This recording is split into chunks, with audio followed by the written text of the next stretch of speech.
14 अगस्त 1947 वह दिन जिसका इंतजार सारे भारतवासियों को था। आज उन्हें अंग्रेजी हुकूमत से आज़ादी मिलने वाली थी। सभी के चेहरे पर आज़ादी को लेकर खुशी थी, क्योंकि लगभग 200 सालों बाद उन्हें ब्रिटिश हुकूमत से आज़ादी मिलने वाली थी।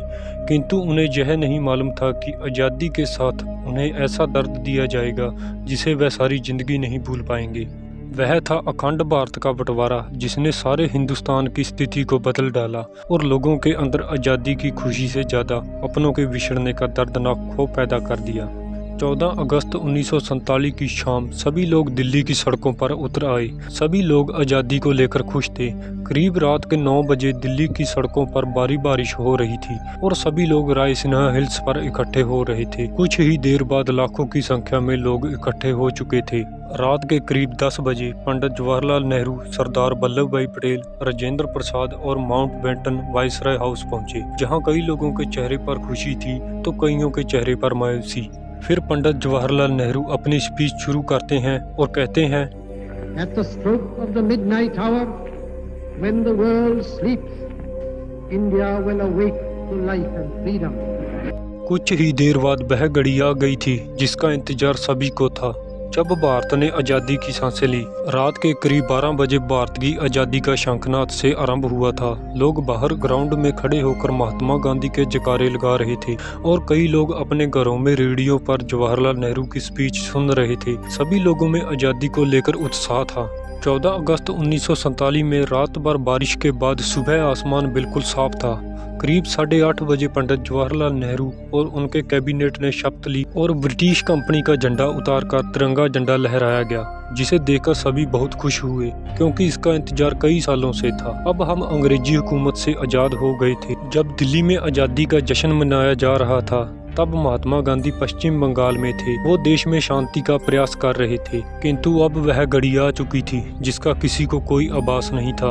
वह थी अखंड भारत का बंटवारा। यहाँ एक तरफ तो जश्न मनाया जा रहा था तो दूसरी तरफ मातम, क्योंकि 14 अगस्त की रात को अखंड भारत को भारत और पाकिस्तान के 2 हिस्सों में विभाजित कर दिया गया था। यहाँ जो लोग भाई की तरह रहते थे, अब वह एक दूसरे के दुश्मन बन चुके थे।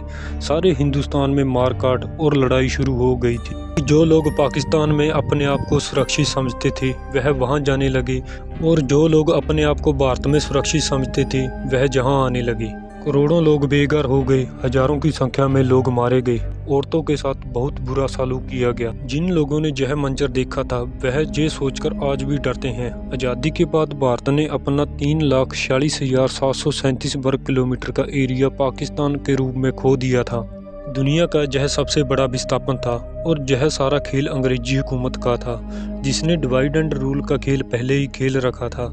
अंग्रेजी सरकार ने ही हमें हिंदू और मुस्लिम के नाम पर बांट दिया था। आज़ादी के पहले कैसे हम इकट्ठा रहते थे, इसकी एक वजह यह थी कि मोहम्मद जिन्ना आज़ाद भारत के प्रथम प्रधानमंत्री बनना चाहते थे, किंतु महात्मा गांधी जवाहरलाल नेहरू को पहले ही प्रधानमंत्री बनाने की बात कर चुके थे, जिससे मोहम्मद अली जिन्ना ने अपना अलग देश मांगा, जिससे यह सारा फसाद शुरू हुआ, जो 15 अगस्त 1947 को जा खत्म हुआ। इसी दिन रेड क्लिफ रेखा खींचकर अखंड भारत के 2 हिस्से कर दिए गए। दोस्तों, भारत कई सालों से आज़ादी के लिए लड़ रहा था, जिसमें हजारों की संख्या में योद्धाओं ने अपना बलिदान दिया, और अंग्रेज यह बात जानते थे कि हिंदुस्तान अब आज़ाद होने वाला है, और जाते जाते वह अपना खेल खेल गई और भारत के ही लोगों को एक दूसरे के खिलाफ कर 2 देशों में बांट गई, जिसका दुख भारत को आज तक है। जो लोग पहले अपने आप को एक दूसरे का भाई मानते थे, आज वह एक दूसरे के दुश्मन हैं। अंग्रेजों ने हमारे ऊपर इतने जुल्म किए हैं कि आज भी सोचने पर डर लगता है। और दूसरी तरफ जब वह देश छोड़कर जा रहे थे,